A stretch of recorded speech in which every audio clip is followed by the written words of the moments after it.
He said, you know, the biggest mistake I ever made in my career was I didn't sign my damn nephew.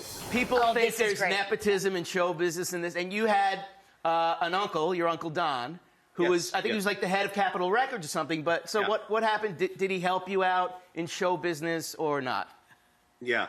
Well, you know, he really changed my life, to be honest with you. He asked me when we lived in Jerome, Idaho, 4,000 people, if I'd like to come down and stay in his guest house in Los Angeles. And, you know, my brain was like, Los Angeles, are you kidding?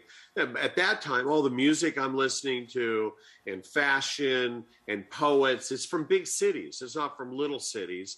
And he gave me an opportunity to go down there. And I kept honing my craft and honing my craft. There's pictures in the book of me like practicing and writing songs in his guest room, and he would come home from work and I'd have like a Marshall stack on and be just cranking out guitar stuff. And he's like, I just came home from work and I'm asking him like, so can I meet Paul McCartney? But I called Don and I said, I think I got one. And the night that we played, it was one of the best nights I've had on stage in my whole life. We were on fire, and he came back and he said, listen, call me tomorrow. Frankie, call me tomorrow. And I called him and he said, you know, it's just not the right fit for Capitol Records. And I didn't understand, you know, there's show business. It's not show family. Just because he's my uncle, show business, there's no show family. That's Can you imagine hearing that from your own uncle? Yeah, I know it was. I was like, but that was a hard lesson. Yeah. And the other thing that happened with Don is, you know, I didn't take it personally. We went on to form Motley Crue, and I called Don. Don again gracefully came down. He was in his suit and tie, and his A&R guy was in his suit and tie, and saw Motley Crue, and once again passed. Incredible. Passed. But there was a kind of a sweet moment.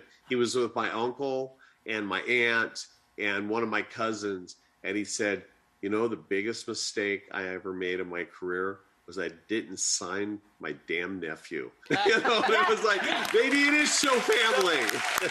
Tell them about when you guys were Pool Boy. You know where we're going, right? Yeah. Well, I had a band called London, which was the band right before Motley Crue. And I thought we were going to be the next biggest band in the world. And people thought that too about us.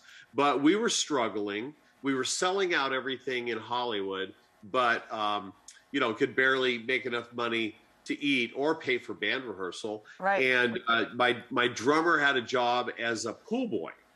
So I started going along with him. But back in those days, I didn't own shorts. Like, I didn't own sneakers. I owned my rock boots, my skin-tight black leather pants, my black leather jacket, and I would go to these jobs, and these people would be horrified because probably, back in like late 1970s, we probably looked like, I don't know, like Halloween characters. You know?